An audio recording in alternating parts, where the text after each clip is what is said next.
একটা গ্রাম ছিল, নাম চন্দ্রপুর। সেখানে একটা পুরনো কুয়ো ছিল, যেটা অনেক বছর আগেই বন্ধ করে দেওয়া হয়েছিল। লোকজন বলতো ওই কুয়োর ভেতরে কেউ ডুবে মারা গিয়েছিল।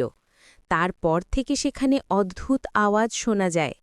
এক রাতে গ্রামের এক ছেলে রিপন বন্ধুদের বলল, ভয় পেও না, ওই সব ভূতের কথা বানানো।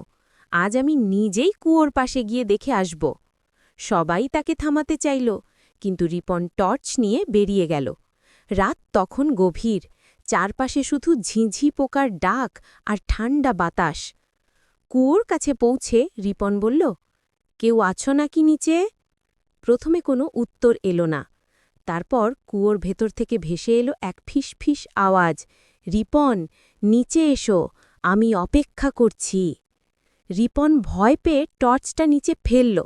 টর্চের আলো পড়তেই দেখা গেল একটা মেয়ের মতো ছায়া ভেসে আছে জলের উপরে। তার চোখ নেই, মুখে শুধু এক বিশাল ফাঁকা গর্ত।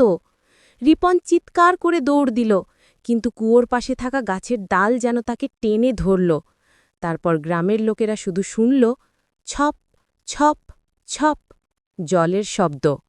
পরের দিন সকালে দেখা গেল কুয়োর পাশে রিপনের টর্চটা পড়ে আছে, আর দেয়ালে কাদা দিয়ে লেখা, আর কেউ আসবে?